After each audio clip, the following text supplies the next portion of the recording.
Olá, meu nome é Eduardo Starosta e esse é o canal Fora de Curva. Pessoal, se vocês acham que eu vou tratar sobre a Selic, que foi majorada ontem em 0,5 ponto percentual, chegando a 13,75%, uma besteira do Banco Central, vocês estão muito enganados. Isso aí eu já tratei várias vezes em vídeos anteriores, tem meus argumentos, acho que foi, como eu falei, uma besteira que eles fizeram, então vamos tratar de coisas mais importantes hoje. E mais importantes mesmo. Eu vou entrar na teoria da conspiração econômica contra o capitalismo mundial. Gostaram do tema? E a conspiração é tanta, pessoal, que quando eu estava gravando, é a segunda vez que eu gravo esse vídeo hoje, estou repetindo a dose, simplesmente o microfone de lapela aqui caiu no chão, eu não vi. Metade de toda a gravação anterior eu perdi, estou começando tudo de novo para não prejudicar a qualidade, senão o som vai ficar muito ruim.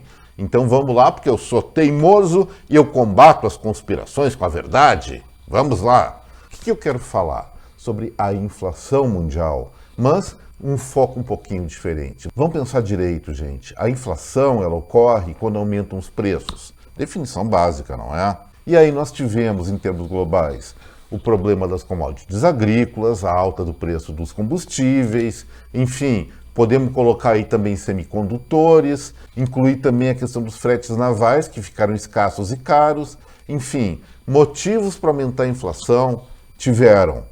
Porém, não era para ser, vamos reconhecer, não era para ser uma coisa continuada. Quando aumentou o preço das commodities agrícolas, do trigo, da soja, de outros produtos, da carne aqui, que está fazendo falta um bom churrasco de costela gorda, logicamente, isso aí foi sentido no bolso do consumidor, não só aqui do Brasil, mas da maior parte do mundo, ou pelo menos dos países que interagem economicamente em termos globais. Na questão do petróleo também, mês passado chegou a passar de 120 dólares o barril em função da guerra da Ucrânia com a Rússia, com uma alta anterior causada pela política da OPEP. Enfim, a questão é a seguinte, isso pressiona preços? Claro que pressiona, mas não indefinidamente. Tem o período, sim, onde se concentra a alta desses preços e depois que passou esse momento de ápice, mesmo que não caia o valor dessas mercadorias, a inflação tende a se estabilizar e não está se estabilizando. Aí eu tive que fazer uma consulta, de vez em quando a gente tem que fazer isso, aos velhos manuais de economia. E eu me lembrei de um economista fantástico, Milton Friedman, muito premiado nos Estados Unidos, teve até prêmio Nobel, é o pai da escola monetarista, e ele falou uma coisa muito simples, singela e verdadeira.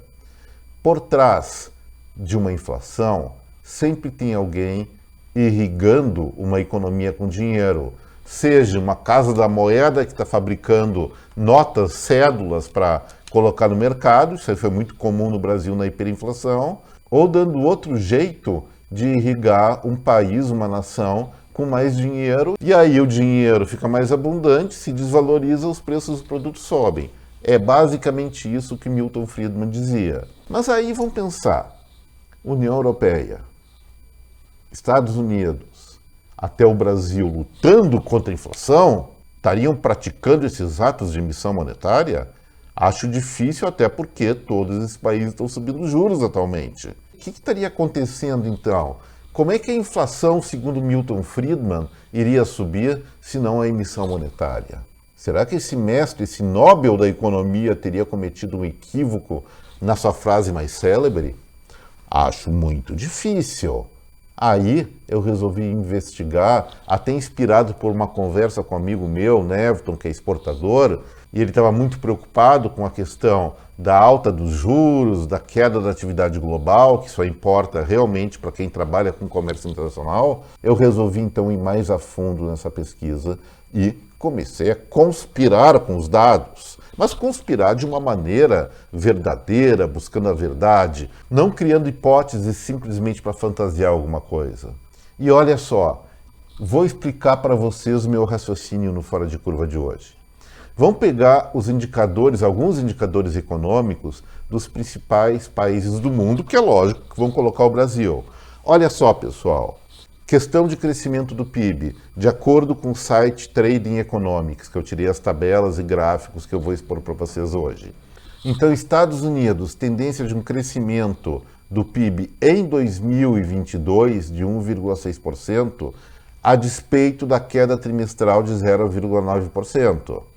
Zona do euro, ainda se recuperando das bagunças da pandemia, segundo esse site, tem uma previsão de 4%, e no último trimestre uma elevação do produto interno bruto de 0,7%. Reino Unido, uma expansão mais robusta de 8,7%, no trimestre 0,8%.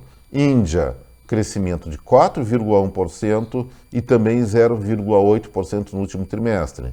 Brasil, ainda estão prevendo 1,7%, como eu falo, vai ser mais de 2,5% agora em 2022. Essa previsão não está atualizada, ou está um pouco furada. E no âmbito trimestral, o último registro, alta de 1%. Tudo bem. Ah, e China, esqueci da China. Crescimento anual de 0,4% e no trimestre menos 2,6%. E aí, por que a China, que crescia tanto, parou de crescer? Pelas políticas que eles adotaram para combater a Covid, pelo fundamentalismo do fica em casa que eles estão fazendo, deixando a maior parte das cidades durante muito tempo isoladas, parando de produzir. É isso que explica o atual quadro econômico chinês. Mas e aí? Vamos um pouco mais para frente. Esses países, a maior parte deles, com problemas inflacionários, sobem juros. Estados Unidos aumentou a taxa interna de juros deles para 2,5%. Zona do euro, que era zero, passou a 0,5%. Reino Unido, 1,75%. Índia, 4,9%. Aqui o nosso Brasil tem que ser o campeão em alguma coisa. Então vamos ser o campeão mundial de taxa de juros básicos. 13,75%. A China, 3,7%, que está até abaixo dos níveis históricos desse país. Deixa eu ver se não caiu o microfone aqui, que da outra vez caiu. E agora vamos para a inflação desses países. Estados Unidos, 9,10% nos últimos 12 meses.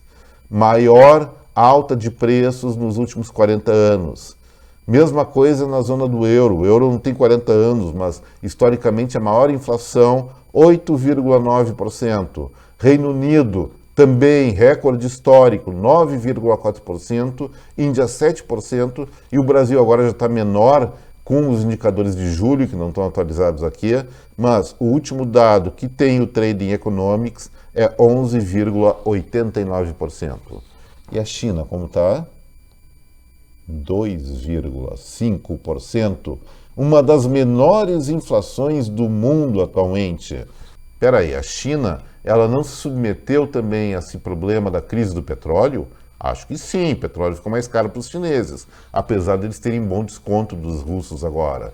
Mas eu estou falando de inflação em 12 meses, e há 6 meses atrás não existia guerra.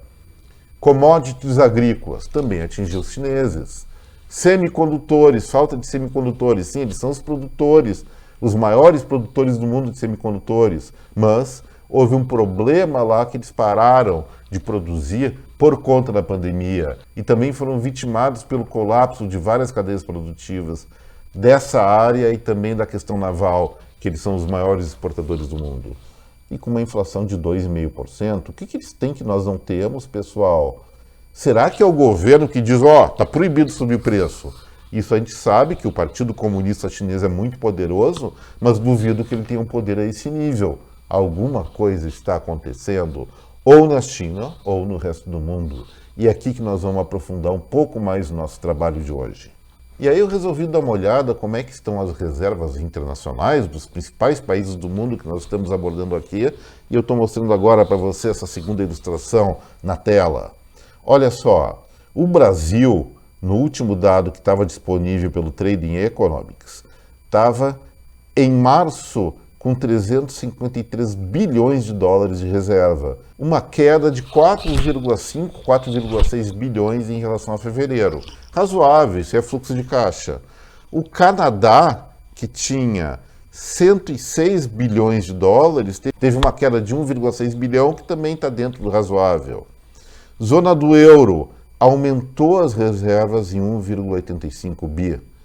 Estados Unidos, uma quedinha de 1,3 bilhão. E Reino Unido também, uma queda de 2,76 bilhões de dólares.